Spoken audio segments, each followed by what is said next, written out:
Hi, I'm Roberta. Welcome to my kitchen.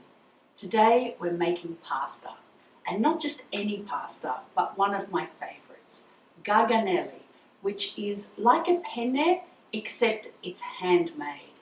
And whereas penne would just typically be a flour and water dough pushed through a die, this is a rich egg dough that they make in Emilia-Romagna and other parts of northern Italy. Typically 100 grams of flour for every egg, and we're going to do it the old-fashioned way. I can stop those eggs from running away, on the board. Of course you could do it in a mixing bowl, but this is how I was taught to make it by one of the local ladies at Casa Artusi, which is a cooking school in Emilia-Romagna that I always visit with my tour groups. And the local ladies come in and they teach us how to make fresh egg pasta and various other local specialties. So we start with a well in our flour, good pinch of salt, and we break our eggs into the well. Now they're often doing this with much larger quantities, but I think 2 eggs is a good place to start. Now, their liquid never escapes. Mine does sometimes. Yours might. It's not a problem. But to start with, we're going to break those eggs up in the middle of our flour, and for as long as we possibly can, we're going to keep them in the center there. So just keep shoring up the walls of that well as you mix the flour into the egg. And you're just pulling it in from the sides of the wall. Now as your egg mixture starts to thicken up, it's less of a problem if it escapes. And sooner or later, it's going to escape. So that's fine.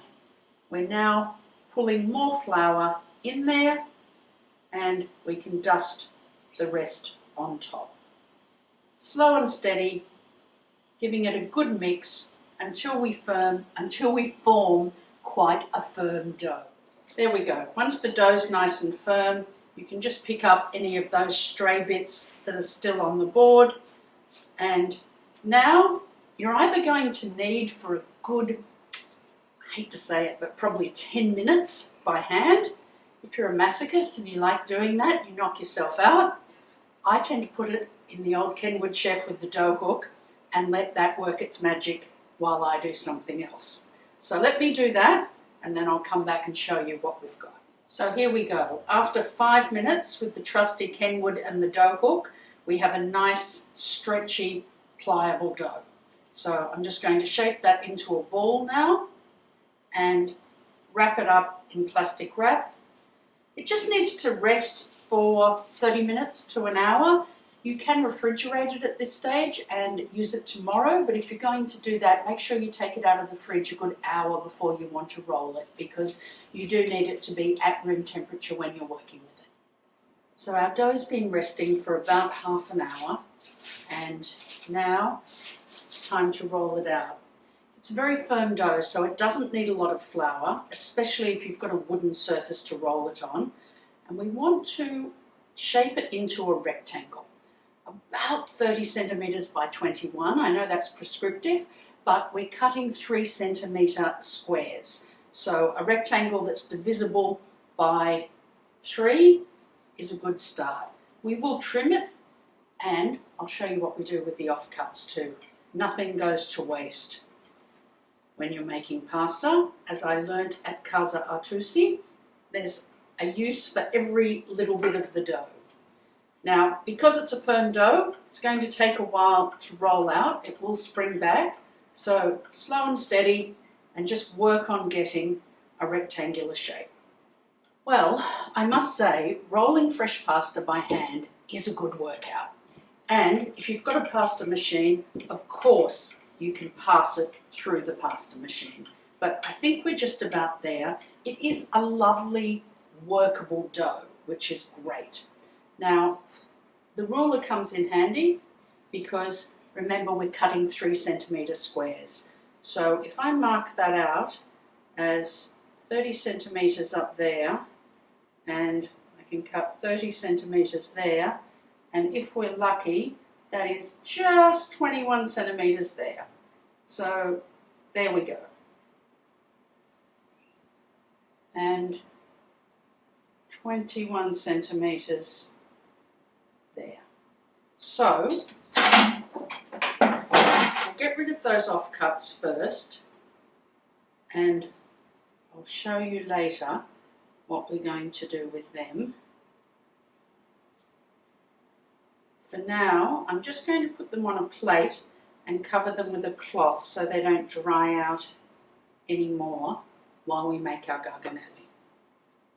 Now, one of the many things I love about my trusty bronze kitchen ruler is it's 3 centimetres wide.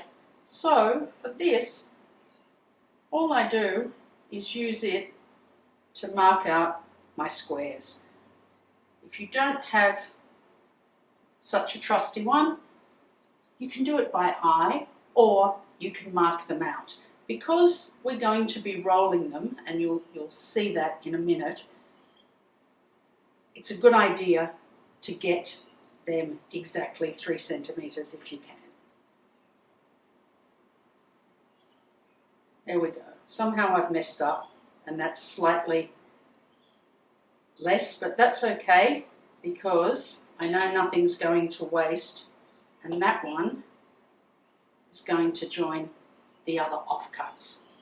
Now, same thing along here, 3 centimetre marks, and then we'll cut.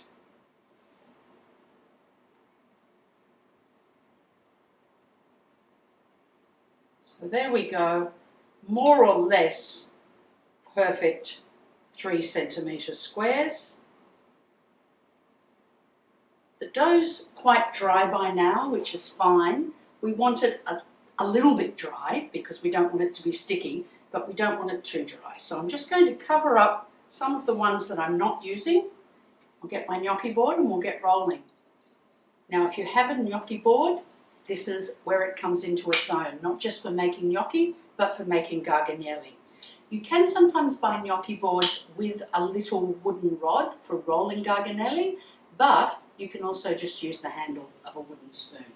So onto the gnocchi board, and it goes on diamond shape, not square shape, but diamond shape. And up the top, we put the wooden spoon and we roll it down the gnocchi board, pressing firmly because it's the pressure that seals our little Garganello, I guess. They're Garganelli in the plural, so I guess one is a Garganello. And it's quite hard to do in slow motion for the camera, but once you get a bit of a rhythm going, you'll be surprised how quickly you're shaping your Garganelli. Now, about the only key thing you need to remember is to press hard when you roll, because you need that pressure to seal your little Garganello. Now, traditionally, Garganelli were rolled along something called a cone, which was a wooden frame with strings in it, and I guess also using just a wooden rod. But I think most people use a gnocchi board these days. Why wouldn't you, when they're so handy for gnocchi and for Garganelli? So there we go, a nice big mound of Garganelli. Remember, press firmly to make sure you seal, and if you are using a spoon, you're not going to be able to do it in the middle of the board. You're going to have to stay near the edge of the board so that your spoon part is over the edge. There we go. That's our Garganelli. What do we do with the offcuts? Let's see. With these larger pieces, we're making something called mal tagliata, which literally means badly cut. And they're badly cut because they're irregular. I'm not very good at irregular, so mine usually end up looking like triangles, but the idea is they're meant to be quite irregular. You want them approximately the same size because they're going to be cooked together, but beyond that, they can really be any shape or size that you want. So there we go. These are our mal tagliata. And what about the rest? These little scraps and this big piece, just so that I can show you. The ladies at Casa Artusi showed me they get chopped up, and they're very dry now because This is the last thing you do with the last few offcuts of the pasta. Let's get rid of that. And these just get chopped up into little tiny bits of pasta, passatini, and that's soup pasta. So these can go into a brodo or a pasta fagioli or whatever you like.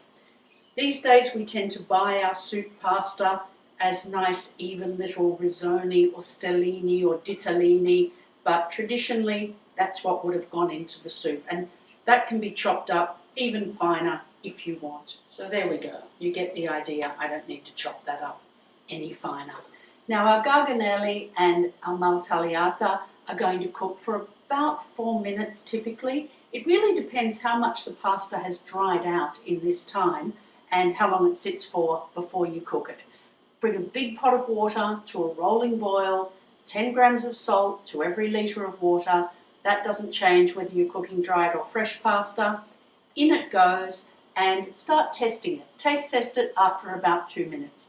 Fresh pasta is not al dente, it's tender. Al dente is a term that's reserved for dried pasta where it still has that chalkiness in the centre.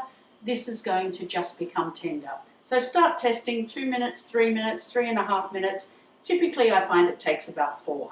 This, our little passatina, it can just go into the soup as the soup's boiling. It'll be ready in a couple of minutes, but it will also hold together if it's simmering away in the soup for longer. Garganelli, maltagliata, passatini, fresh pasta. How cool is that? Enjoy.